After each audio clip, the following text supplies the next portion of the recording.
চলুন আজকে আপনাদের এমন একটি সমুদ্র সৈকত থেকে ঘুরিয়ে আনি যেটি প্রাকৃতিক সৌন্দর্যে মালদ্বীপকেও হার মানায়। তো কেমন আছেন সবাই? বিহারিনীর আরও একটি নতুন ভিডিওতে আপনাদের স্বাগত জানাই। এর আগের দুটো ভিডিওতে দেখে আপনারা নিশ্চয়ই বুঝতে পেরেছেন আমরা হ্যাভলক নীল ভ্রমণে বেরিয়েছি। তো এটা হ্যাভলক নীল ভ্রমণের তৃতীয় পর্ব বা বলতে পারেন শেষ পর্ব। তো এই পর্বে আমরা এখন যাচ্ছি হ্যাভলকের উদ্দেশ্যে। ওই যে সামনে জেটটিটা দেখতে পাচ্ছেন, ওইটাই কিন্তু হ্যাভলকের জেটটি। সবার প্রথমেই আপনাদের বলি, মনে আছে কি না প্রথম দিন আসার সময় আপনাদের বলেছিলাম আমাদের ট্যুরটা দুদিনের।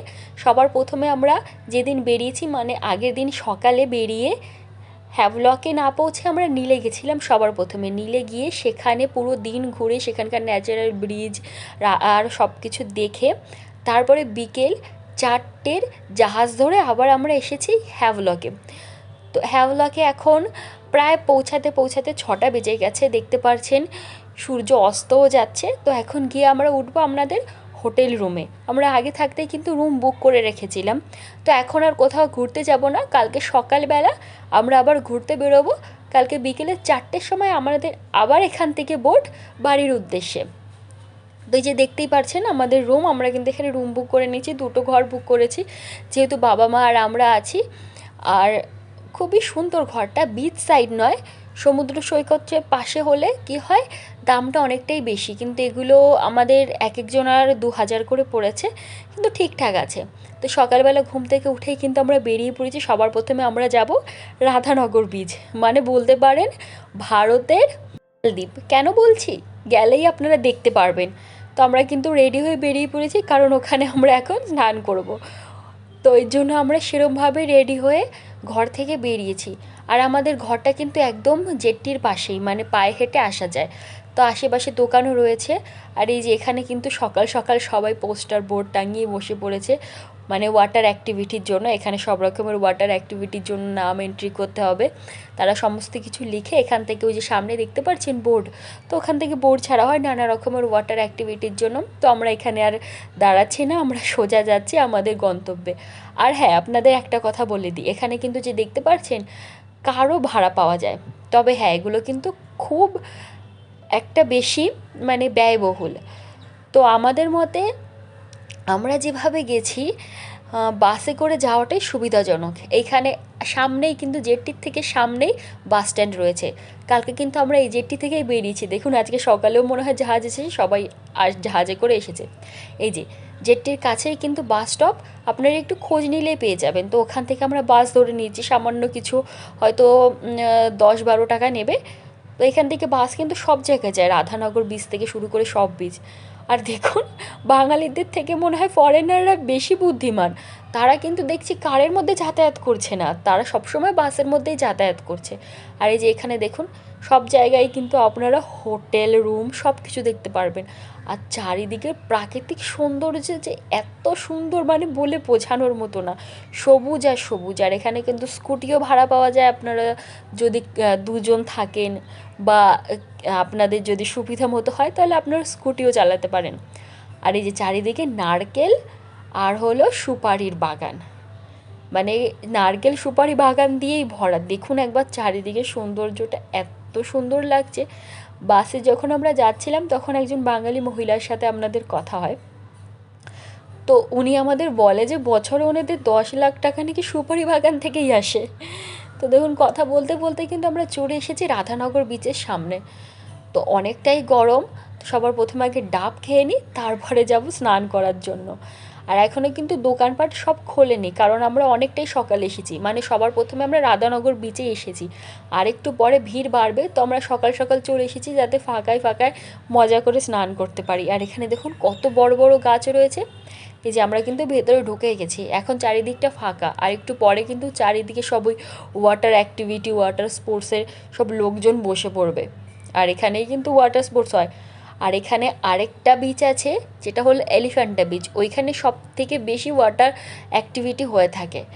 তো ওই বিচটা মূলত রোডের পাশ থেকে নেমে অনেকটাই ট্রেকিং করে যেতে হয়, তো মা বাবার সাথে রয়েছে, ওরা অতটা হাঁটতে পারবে না, তার জন্য আমরা ওই বিচে আর যাইনি। এই হ্যাভলক দ্বীপের মধ্যে ঘোরার মতো বিচ বলতে ওই এলিফ্যান্টা বিচ, রাধানগর বিচ আর রয়েছে কালাপাত্তার বিচ। তো আমরা কালাপাত্তার বিচ আর রাধানগর বিচেই যাব। তো তার জন্য সবার প্রথমে আমরা আগে রাধানগর বিচে এসেছি, কারণ এই বিচে আমরা করব স্নান। আর জামা কাপড় কিন্তু সব নিয়ে এসেছি। এখানে আপনারা রুমও পেয়ে যাবেন, যেখানে শাওয়ার রয়েছে, স্নানের জন্য সব ব্যবস্থা রয়েছে, 10 টাকা করে নেয়। আর এই বিচটা এতটা সুন্দর, আমিও ভাবতে পারিনি যে এত সুন্দর হবে, মানে বলে বোঝানোর মতো না। সত্যিই মনে হচ্ছে মালদ্বীপেই চলে এসেছি, আপনাদের দেখালে আপনারা বুঝতে পারবেন। আর ক্যামেরার মধ্যে তো একবারে আসছিলই না, এতটা লম্বা। একজন তো বলছিল যে বিচের এই দিক থেকে ওই দিকে হাঁটতে অন্তত 20 থেকে 30 মিনিট লেগে যাবে। এই যে দেখতে পাচ্ছেন ফটোর মধ্যেই দেখাচ্ছে কতটা বড়। তো চলুন ভেতরে যাই আর আপনাদের দেখাই। আর ওই যে ওই দিকে দেখতে পাচ্ছেন, ওই দিকেই কিন্তু রয়েছে মানে স্নানের জায়গা, যেখানে 10 টাকা করে নেওয়া হয়। ঘর বানানো রয়েছে, শাওয়ার রয়েছে, সব কিছু রয়েছে। আপনারা বিচে স্নান করে তারপর ওখানে গিয়ে জামা কাপড় চেঞ্জ করতে পারেন। আর এখানে নানা রকমের ব্যবস্থাও রয়েছে, কারণ এখানে ওয়াটার অ্যাক্টিভিটি হয়ে থাকে। তো আমরা কিন্তু বিচের সামনে চলে এসেছি, দেখতে পাচ্ছেন বিচ একদম নীল রঙের জল, মানে এত সুন্দর। আমি যেই কটা সমুদ্রের বিচ দেখেছি তার মধ্যে সব থেকে সুন্দর হলো এই রাধানগর বিচ। মানে একদম ব্যবস্থাও দেখতে পাচ্ছেন পুরোপুরি হচ্ছে কিন্তু মালদ্বীপে চলে এসেছে। আর এখানে কিন্তু আপনারা অনেক ফরেনার দেখতে পারবেন। তো আমরাও যাই, গিয়ে সমুদ্রের মজা নিই, স্নান করি। আর এই সমুদ্রের একটা জিনিস হলো কি, এখানে ঢেউ অনেক উঁচু উঁচু ওঠে। তো ঢেউয়ের মধ্যে স্নান করার মজা নিতে হলে এইখানে আসতে হবে। তো দেখুন কতটা লম্বা সমুদ্র সৈকতটা, এ পাশ থেকে ওই পাশে ক্যামেরাতে আসছেই না। আর একদম সাদা রঙের বালু, আর ওইদিকে নীল রঙের সমুদ্র। উফ, সৌন্দর্য একদম একাকার হয়ে রয়েছে। দেখুন, একবার অবশ্যই আসুন আর ঘুরে যান। আমার মনে হয় এই হ্যাভলকের রাধানগর বিচ দেখার পরে মালদ্বীপ যাওয়ার কথা মনে পড়বে না। দেখেছেন কতটা কতটা ঢেউ উঠছে।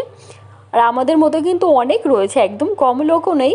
মানে যারা ওই ভিড়ের মধ্যে স্নান করতে পছন্দ করে না, তারাই কিন্তু আমাদের মতো সকাল সকাল এসে পড়েছে এই ঢেউয়ের মজা নেওয়ার জন্য। এত উঁচু উঁচু ঢেউ উঠছিল, মানে বলে বোঝানোর মতো না। আমি, মা, বাবা সবাই মিলে এত আনন্দ করেছি, দেখতেই পারছেন আমরা কতটা মজা নিচ্ছি। আর সত্যি বলছি, এরকম নীল রঙের আর এত পরিষ্কার পরিচ্ছন্ন সমুদ্র সৈকত আমি আগে কোথাও দেখিনি। মানে এত চারিদিক থেকে পরিষ্কার পরিচ্ছন্ন, এত মানে সুন্দরভাবে ব্যবস্থাপনা করা চারিদিক থেকে, সত্যি অসাধারণ। তাই বলছি, শুধু শুধু এদিকে ওদিকে না ঘুরে আসুন। আমাদের ভারতের মধ্যেই দেখার এত এত সমুদ্র সৈকত, এত এত সুন্দর জিনিস রয়েছে, তবুও আমরা জানি না কেন দূরে দূরে এদিকে সেদিকে ঘুরে বেড়াই। তো অবশ্যই একবার কিন্তু আসুন এই রাধানগর বিচে, আর এই সমুদ্র সৈকতের মজা নিয়ে যান। তো আমরাও আনন্দ করি। দেখছেন কত উঁচু উঁচু ঢেউ উঠছে, মানে সত্যি ঢেউয়ের মজা নিতে আসলে এখানেই আসতে হবে। আমরা তো একদম মানে কতক্ষণ যে স্নান করেছি, কতক্ষণ যে জলের মধ্যে ছিলাম আমরা নিজেরাও জানি না। আমরা ভুলেই গেছিলাম যে বিকেলবেলা আমাদের আবার ফিরতে হবে, আর এখান থেকে আবার কালাপাত্থার বিচেও যেতে হবে। আমরা অনেকক্ষণ ধরে জলের মধ্যে ছিলাম, জলের মধ্যে মজা নিয়েছি, ঢেউয়ের আনন্দ নিয়েছি, চারিদিকে সৌন্দর্য উপভোগ করেছি। অনেকক্ষণ জলের মধ্যে থাকার পরে তারপরে আমাদের মনে পড়েছে, না আমাদের তো বেরোতে হবে, কারণ এইখানে যদি আমরা টাইমটা নষ্ট করে দিই তাহলে কিন্তু আমরা আবার কালাপাত্থার বিচে যেতে পারবো না। কালাপাত্থার বিচে গিয়ে কিন্তু সেখানেও আমাদের ঘুরতে হবে, আবার সেখান থেকে বেরিয়ে আমাদের বাড়ির জন্য রওনা দিতে হবে। এই যে দেখুন, বেরোনোর সময় কিন্তু অনেকটাই সময় হয়ে গেছে, দোকানপত্র সব খুলে গেছে। যাওয়ার সময় যেগুলো বন্ধ দেখিয়েছিলাম না, আর এখানে কিন্তু ওই বিচে ঘোরার মতো যেসব জামা কাপড় পাওয়া যায় সেগুলো সব পেয়ে যাবেন। মানে সারি সারি সব দোকান, বিচে পরার মতো সব সুন্দর সুন্দর ড্রেস, জামা কাপড়, টুপি, নানা ধরনের সামুদ্রিক গয়নাগাটি যা রয়েছে সবই পেয়ে যাবেন।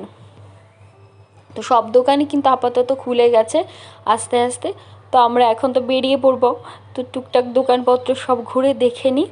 আর সামনে না ওই খাবার দাবারের দোকানও রয়েছে, মানে চাট, ওই পেয়ারা মাখা, আম মাখা, আমড়া মাখা। রেস্টুরেন্টও রয়েছে যেখানে সামুদ্রিক খাবার বা নানা ধরনের অন্যান্য খাবারও পাওয়া যায়। ওই যে ওই দিকে দেখেছেন, ওই দিকেই কিন্তু সব চাটের দোকান, মানে সব ধরনের ফ্রুট চাট, তারপরে নানা ধরনের মাখা সব কিছুই পাওয়া যাচ্ছে। তো আমরাও কিছু এখান থেকে খেলাম। আমি তো খেয়েছি আমড়া মাখা, ওই বিলাইতি আমড়া হয় না যেটা টক মিষ্টি খেতে, ওই আমড়া মাখাটা আমার খুব ভাল লাগে। তো ওইটাই উনি মেখে দিয়েছিল, ওই আমড়া মাখাই খেয়ে আমরা এখান থেকে আবার বেরিয়ে পড়েছি। আর এই পাশেই কিন্তু দোকানগুলোর পেছনেই কিন্তু এখানে বাস স্ট্যান্ড রয়েছে, আর কিছুক্ষণ পর পর বাস আসতেই থাকে। তো আমরা বাসের জন্যই দাঁড়িয়ে রয়েছি। বাস আসলেই আমরা এখান থেকে বেরিয়ে যাবো। আর এখানে কিন্তু সব ধরনের বাস আপনারা পেয়ে যাবেন, লোকাল বাস, এসি বাস। এই যে আমরা এখন যে বাসটায় উঠেছি এটা কিন্তু এসি বাস। তো আমার মনে হয় এত বাসের বা যানবাহনের সুবিধা রয়েছে, তো কেন আমরা শুধু শুধু গাড়ি ভাড়া করে টাকা খরচা করে এপাশ থেকে ওপাশে যাব। আর আমাদের থেকে বেশি বোঝে ওই ফরেনাররাই বোঝে, তার জন্যই তারা এই বাসের সুবিধা খুব ভালোভাবে উপভোগ করছে। ওই যে দেখতে পেরেছেন, বলেছিলাম না সুপারির বাগান, এই যে কতটা, মানে আমরা যতক্ষণ এসেছি মনে হয় 10 মিনিট পর্যন্ত এই সুপারির বাগানেই দেখতে দেখতে এসেছি, এত সারি সারি সুপারির বাগানের গাছ। তো এখান থেকে আমরা সিধাই কিন্তু চলে এসেছি কালাপাত্তার বিচে।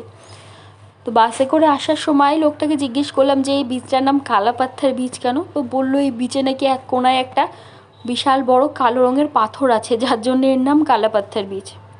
তো এই বীজটাও সুন্দর, কিন্তু এই বীজটা এরকম মানে রাধানগর বিচের মতো অত বড় আর খোলামেলা না, মানে গাছপালা দেখতেই পারছেন সামনে।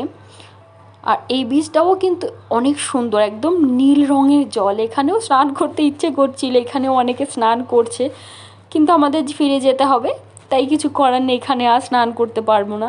দেখুন কত সুন্দর, ওই যে দেখছেন ছোট ছোট দেখা যাচ্ছে জন মানুষজন, ওইখানেও সবাই স্নান করছে। তো আমরাও এই বিচটার দিক থেকে ওদিকে ঘুরে নিই। আর এই বিচের মধ্যে কিন্তু ওরকম ক্যামেরা নিয়ে লোক পেয়ে যাবেন, মানে ফটোশ্যুট করার জন্য। আপনি যদি চান বিচের মধ্যে ফটোশ্যুট করাতে, তাহলে ওরা ফটোশ্যুটও করিয়ে দেয়। তো ওই যে পিছনের দিকে দেখতে পাচ্ছেন বড় পাথর দেখা যাচ্ছে একটা, ওই পাথরটার জন্য এই বিচটার নাম নাকি কালাপাত্থার। তো আমরাও বিচটা ঘুরে নিই চারিদিক, এখানেও লোকজনে ভরা, সবাই ফটোগ্রাফি করছে, ঘুরছে, ফটোশ্যুট করেছে। কিন্তু এই বিচটা ওই রাধানগর বিচের মতো অতটা ক্লিন নয়। ওই বিচটা দেখলেই বোঝা যাচ্ছিল ওটা কত সুন্দর, এটাও সুন্দর, তবে এটা অতটা পরিষ্কার পরিচ্ছন্ন নয়। ওই যে দেখতে পাচ্ছেন সবাই ফটোশ্যুট করেছে, মাও চলে এসেছে ফটো তোলার জন্য। আর আমিও যাচ্ছিলাম, আমাকে একজন ওই যে 3জন মহিলা দেখছিলেন, ওরা বললো একটু ফটো তুলে দাও, তো ওনাদের ফটো তুলে দিচ্ছিলাম। আর আমরা বিচের রাস্তা দিয়ে মানে পাড় দিয়ে হাঁটছিলাম এপাশ থেকে ওপাশে, আর বিচের সৌন্দর্য উপভোগ করছিলাম। তো আমরা কিন্তু অনেকেই আন্দামান বা আন্দামানের এই সৌন্দর্য সম্পর্কে জানিই না, আর তার জন্যই হয়তো ঘুরতে আসি না। এই যে দেখতে পাচ্ছেন, জানি না এই পাথরটার রং কালো নয়, তবে বললো যে এই পাথরটার জন্যই নাকি বীজটার নাম কালা পাথর। তবে আস্তে আস্তে ওই সমুদ্রের ঢেউয়ের কারণে ধীরে ধীরে ছোট হয়ে গেছে, পাথরটা নাকি আগে আরও বড় ছিল। তো এরপরে সবাই ফটোগ্রাফি করাচ্ছে, মূলত এটা ফটোগ্রাফি করার জন্যই সবথেকে ভালো জায়গা। চারিদিকে এত সুন্দর প্রাকৃতিক সৌন্দর্য। ওই যে দেখতে পাচ্ছেন মা বাবা উঠে বসে রয়েছে আর আমাদের ডাকছে, বলছে আমাদেরও ফটো তুলে দিয়ে যাও। তো আমরাও চলে এসেছি ফটো তোলার জন্য, সবে এক এক করে কিন্তু লাইন দিয়ে রয়েছে যে পাথরের ওপরে উঠে সুন্দর করে ফটো তুলবে। তো বাবাও বসে পড়েছে ফটো তোলার জন্য। আর দেখতে পাচ্ছেন ছোট ছোট শামুকের ভেতরে কাঁকড়া, না এগুলো বুঝতে পারছি না কি, তো শামুকের ভেতরে কাঁকড়ার মতনই কত রং বেরঙের, কত সুন্দর সুন্দর হেঁটে বেড়াচ্ছে। আর যখনই আঙুল দিয়ে ছুটছি না, তখন একদম থেমে যাচ্ছে। কত সুন্দর লাগছে দেখতে, মানে এত সুন্দর চারিদিকের দৃশ্য, এখান থেকে যেতেই ইচ্ছে করছে না, মনে হচ্ছে এখানেই থেকে যাই। কিন্তু ফিরতে তো হবেই, কারণ আমাদের জাহাজের টাইম হয়ে গেছে। তো আমরা এপাশ ওপাশ ঘুরলাম। এই যে এইখানেও কিন্তু আপনারা স্নান করার পরে চেঞ্জিং রুম পেয়ে যাবেন, চেঞ্জ করার জন্য সব কিছু রয়েছে। তো এখানে আসলে স্নান করার পরে কোনো অসুবিধা নেই। ওই যে দেখছেন ছোটো ছোটো বক্স করা ছিল, ওগুলোই কিন্তু চেঞ্জিং রুম। আপনারা 10 টাকা করে দিলে আপনাদের চেঞ্জ করার জন্য, চান করার জন্য সব জায়গা রয়েছে। এখানেও দোকানপাট রয়েছে সামুদ্রিক জিনিসপত্রের। আর একটা ভালো জিনিস আপনাদের দেখাবো, চলুন দেখাচ্ছি। আর এখানে ডাব তো থাকবেই, কারণ এতটা গরম না, এখানে ডাবের খুবই চাহিদা, ডাবের জন্যই এখানকার মানুষজন এত সুস্থ রয়েছে, নাহলে যা গরম এখানে টিকে থাকার মতো না। তো আমরাও কিন্তু হাঁটতে হাঁটতে রাস্তার আশেপাশের দোকানে সব জিনিসপত্র দেখছিলাম আর ঘুরছিলাম। এখানে কিন্তু বসে থাকার জন্য খুব জায়গা, যেমন রাধানগর বিচের মধ্যে একটাও গাছ ছিল না, রোদটা লাগছিল কিন্তু খুব বেশি, এখানে কিন্তু গাছপালায় ভরা। তো এখানে বসে বসে সমুদ্রের সৌন্দর্য উপভোগ করার জন্য খুব ভালো। এখানে কিন্তু সবাই বসেও রয়েছে আর চারিদিকে সমুদ্রের সৌন্দর্য দেখছে, আর এত সুন্দর হাওয়া চলছে, মানে কি বলবো, খুব ভালো লাগছিল। তো আমরাও অনেকক্ষণ বসেছিলাম, তারপরে কিন্তু আবার বাসের জন্য ওয়েট করছি। এখানেও কিন্তু বিচের সামনে পর্যন্ত বাস চলে আসে, তো বাসের জন্য কোনো অসুবিধা নেই। আর আমরা কিন্তু যেই হোটেলে ছিলাম ওই হোটেলের নিচেই একটা রেস্টুরেন্ট ছিল, বৌদির রেস্টুরেন্ট বলে। ওইখানে কিন্তু একদম বাঙালি খাবার পাওয়া যায়। এখানে যেহেতু সাউথ ইন্ডিয়ান বেশি, তো খাবার দাবারের একটুখানি সমস্যা হয় আর একটুখানি দামও বেশি। তো ঠিক মতো জায়গা খুঁজে না পেলে আপনার খাবার দাবারেও অর্ধেক টাকা চলে যাবে। তো আমরা যেই রুমে রয়েছে তার নিচেই একটা ভালো রেস্টুরেন্ট আমরা পেয়ে গেছিলাম। তো আমরা কিন্তু আসার আগে ফোন করে ওখানে বলে রেখেছি। তো যাওয়ার সময় ওখানেই খেয়ে দিয়ে পাশেই কিন্তু আমাদের জেটটি, তো ওখান থেকে জাহাজে চড়ে চলে যাব। তো আপনাদের বলেছিলাম না একটা ভালো জিনিস দেখাবো, এই যে লবস্টার, মানে চিংড়ি মাছের মতোই দেখতে কিন্তু চিংড়ি মাছ না। তো ওখানে সাজিয়ে রেখে দিয়েছি বিক্রি করার জন্য। এই যে বলেছিলাম না, আমরা কিন্তু চলে এসেছি বাসে করে, আর একদম জেটটির সামনে, মানে এখানে খাওয়া দাওয়া করে 5 মিনিট হাঁটলেই আমাদের জেটটি চলে আসবে। তো আমরা আগে থাকতে খাবার অর্ডার দিয়ে রেখেছিলাম। আর সত্যি আমার মনে হয় আমরা আসার পরে কিন্তু অনেক কটা দোকান ঘুরেছি, তার মধ্যে আমাদের কাছে এই দোকানের খাবারই ভালো লেগেছে। একদম বাঙালি টেস্ট, আর দামও অতটা বেশি নয়, একদম খুব সুন্দর, মানে তেল মশলা অত বেশি কিছু না, খুব সুন্দরভাবে এরা খাবার দিচ্ছিলো। আমরা কিন্তু যাওয়ার আগে ওনার ফোন নাম্বার নিয়ে নিয়েছিলাম, আর আমরা কী কী খাবার দাবার খাবো তাও বলে দিয়েছিলাম। তো এখন খাবার দাবার খেয়ে আমরা আবার রওনা দেব, মানে আমাদের বাড়ি ফেরার উদ্দেশ্যে। তো আমরা এখন কিন্তু জেটটির দিকে যাচ্ছি, আমাদের 4টের সময় রয়েছে ফেরার বোট। তো এই বোটে করে আমরা বাড়ি যাবার 2 দিন ঘোরার পরে দেখেছেন মুখের অবস্থা একদম কালো হয়ে গেছে, আর আমরাও সত্যিই হাঁপিয়ে উঠেছি 2 দিন টানা ঘোরার পরে। তো আমরাও এখন বসে রয়েছি জেটটির মধ্যে এসে আমাদের জাহাজের অপেক্ষায়। জাহাজ আসলেই আমরা আবার জাহাজে উঠে চলে যাব আমাদের গন্তব্যে, মানে ফেরার জায়গায়। ওই যে জাহাজ কিন্তু চলে এসেছে, আর ধীরে ধীরে সবাই জাহাজে উঠতে শুরু করে দিয়েছে। আর জানেন তো, আমার না একটা আফসোস খুব ছিল। সবাই বলে যে রাধানগর বিচের থেকে সানসেট মানে সূর্য অস্ত যাওয়া দেখা নাকি খুব সুন্দর। তো আমাদের ফেরার জন্য আমরা ওটা দেখতে পারিনি, তো মনটা অনেক খারাপ ছিল। কিন্তু সত্যি ভাগ্যটা এত ভালো ছিল না আমাদের, যে জাহাজে ওঠার পর আমরা জাহাজ থেকে সূর্যাস্ত দেখেছি।